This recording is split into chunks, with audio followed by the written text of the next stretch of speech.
जय श्री कृष्णा भाइयों और बहनों, आपके अपने चैनल पूजा अर्चना सरोज गोयल में मैं आप सभी का बहुत बहुत स्वागत करती हूँ।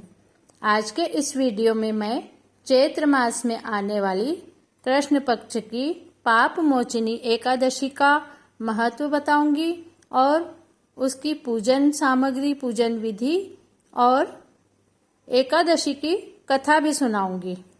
तो चलिए वीडियो शुरू कर लेते हैं। दोस्तों, चैत्र मास के कृष्ण पक्ष में आने वाली एकादशी को पाप मोचनी एकादशी कहा जाता है, जिसे का नाम जैसा के नाम से ही विदित होता है कि यह एकादशी मनुष्य के जाने अनजाने में होने वाले सभी पापों को नष्ट करने वाली है। जो मनुष्य अपने पापों को नष्ट करना चाहते हैं और अपने पापों का प्रायश्चित करना चाहते हैं, उन्हें पाप मोचनी एकादशी के दिन भगवान विष्णु की विधि विधान से पूजा करके उन्हें पीले पुष्प, पीले वस्त्र और पीली हल्दी मिला हुआ जल अर्पित करना चाहिए, जिससे मनुष्य के सभी पाप नष्ट होकर और सभी मनोकामनाएं पूर्ण होती है।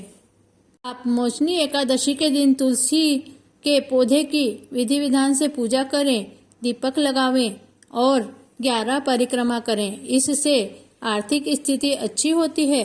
घर में सुख शांति और संपदा के लिए पाप मोचनी एकादशी के दिन पीपल के वृक्ष में शक्कर मिला हुआ जल चढ़ाएं और दीपक लगाएं।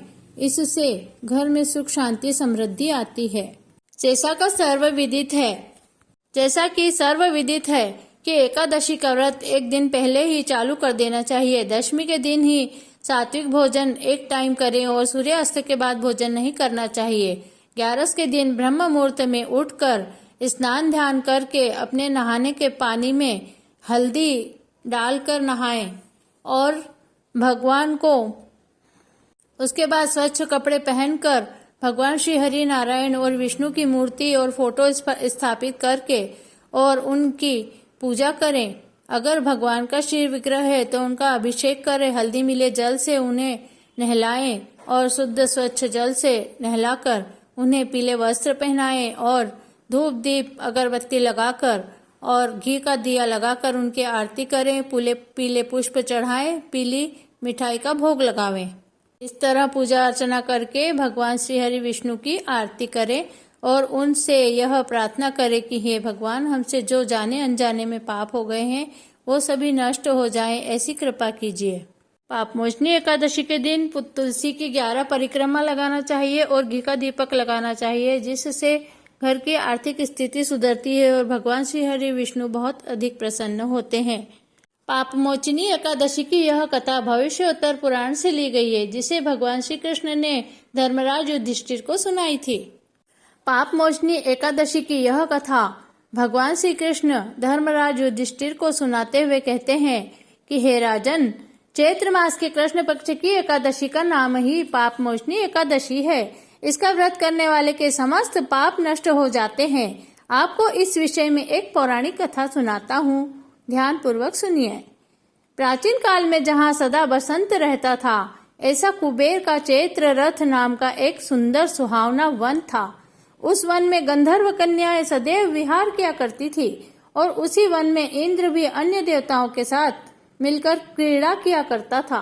हे राजन, उसी चैत्र रथ वन में एक परम शिव भक्त मेधावी नाम के मुनि तपस्या किया करते थे। एक बार एक मंजू घोषा नाम की सुंदर अप्सरा मुनि को मोहित करने के लिए सितार बजाकर मधुर स्वर से गाना गाने लगी। उस समय शिव शत्रु कामदेव भी शिव भक्त मेधावी मुनि पर विजय प्राप्त करने के लिए प्रयत्न कर रहे थे।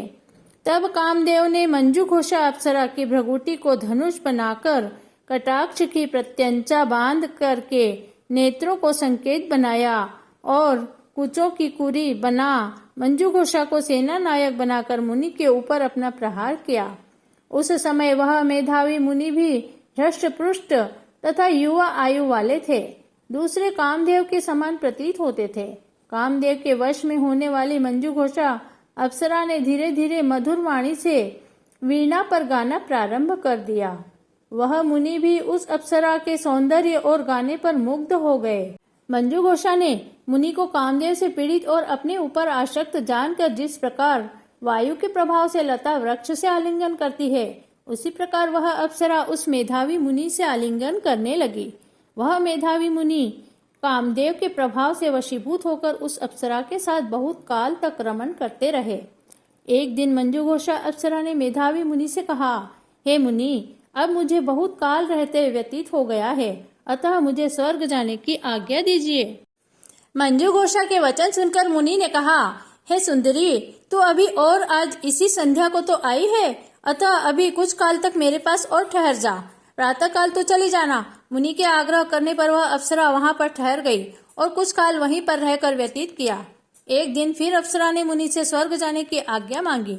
मेधावी ने कहा, हे देवी, अभी तो कुछ ही समय नहीं हुआ है, अतः अभी कुछ देर के लिए और ठहर जाओ। इस पर उस अप्सरा ने उत्तर देते हुए कहा, हे मुनि, आपकी रात्रि का तो कभी अंत होने वाला दिखाई नहीं देता है। मुझे आपके पास आए बहुत समय हो गया है।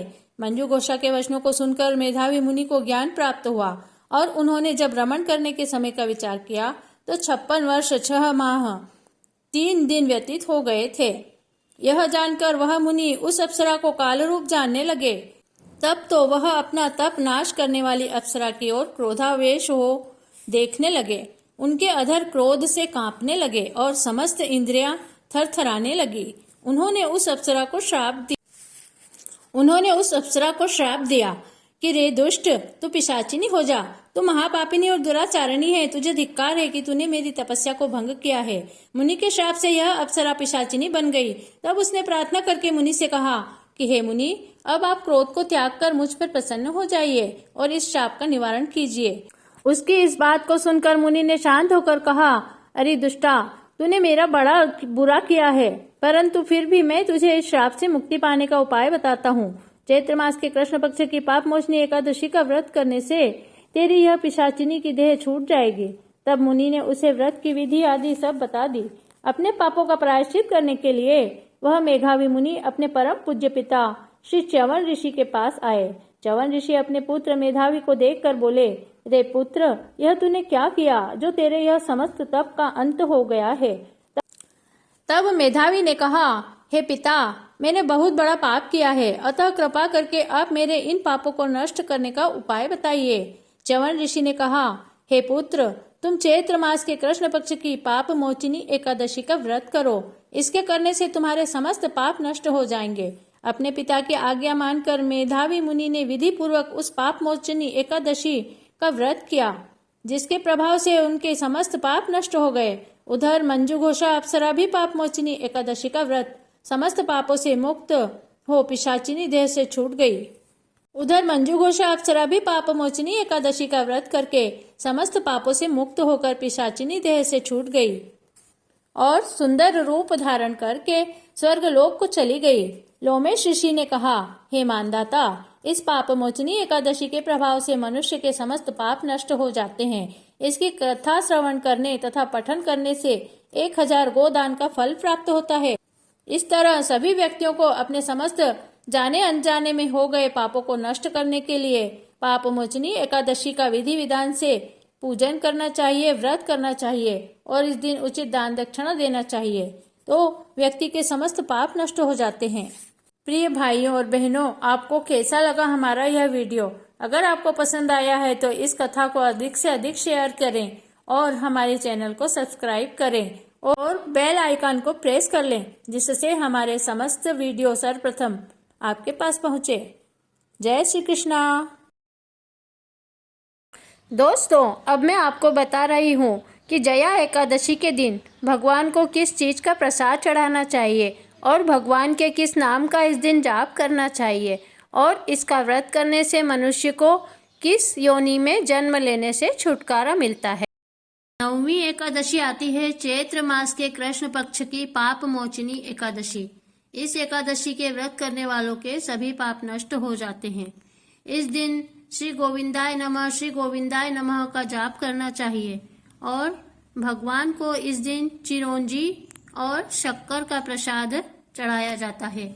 चिरौंजी मतलब चारोली जो होती है, ड्राई फ्रूट वाली जो चारोली छोटी छोटी आती है, वह चिरौंजी कहलाती है, उसी का भगवान को प्रसाद चढ़ावें और शाम को केवल 2 चिरौंजी का प्रसाद लेकर ही व्रत पूर्ण करें। इस दिन व्रत करने वालों को जल के जो जीव रहते हैं, जल जीव जो रहते हैं, उनकी योनि से छुटकारा मिल जाता है। 10वीं।